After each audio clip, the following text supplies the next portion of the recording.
Why do people come to see me? That's a question I get a lot. Every single time I'm going to walk with someone or meet someone, people say, "So what do you do?" And the next is, why you? Why do they come to see you? What do they come with when they come to see you? The short answer is people don't come to see me, they come to meet themselves because that's my role. It's to be a sort of a mirror, a sort of kind of helping themselves to meet themselves in circumstances where they're going to learn to appreciate and get more access to themselves. Okay, that's one way of answering the question, which I think is very true. So if you hire anyone, whether coaching capacity or not, quite often you're going to look for a bit of yourself in that person because that's a part of you that you want to grow. Now, the other question is which context are people in when they come to see you? We will go from the typical how much in pain are you in before you come in, or what are you hoping for? So hoping for is something we look at later because that's a little bit lighter touch. But the type of pain people experience when they come to meet me or one of my colleagues, but today meet me, is quite often they've been banging their head and their heart many times again the same wall, and they are tired.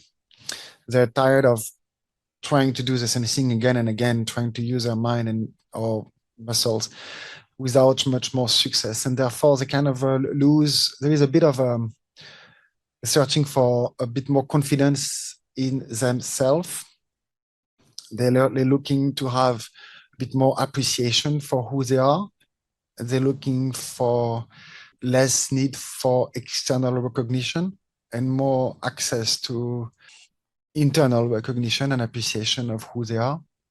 So that manifests after in the world in the way that there is a promotion or there is a lack of promotion, but quite often there is a promotion. And people are wondering if they're going to make it, if they're going to succeed. And typically, it's working, it's progressing, but the cost of success is higher and higher. And when the cost of success is high for you as a leader and a manager, and in that case, we speak more to you as a leadership side of you, the harder and harder it is to inspire others to trust themselves in working with you or toward the same goal, because the energy necessary to inspire someone is less available. When the people I had the opportunity to work with came to see me many times because there was a little bit of there was quite a bit of confusion for some of them, and almost like losing access to the lightness and the sense of ownership and power which comes when you know that you have your own back, so you can trust yourself. And it's quite often a transition to go from being have self-confidence, as is very quickly say in many books and many websites, to learn that you can actually trust yourself for being here in all circumstances, whether you're down or you're up, whether you're in pain or in joy, you will be here to support yourself, to grow, to learn, and to make the transition that you're really willing to make in the world of organization and in society in general. Those are some of the pain points that people feel. If I think a little bit more, there is also another element, is people have I meet a very strong sense of the very big creator. They want to build, they want to create. They're entrepreneurs, whether they create their own organization or their own company, or whether they are entrepreneur in-house, in other organization. They have a lot of ideas for the world and they want to build, they want to rally people around their cause, or they want to join a cause to build something.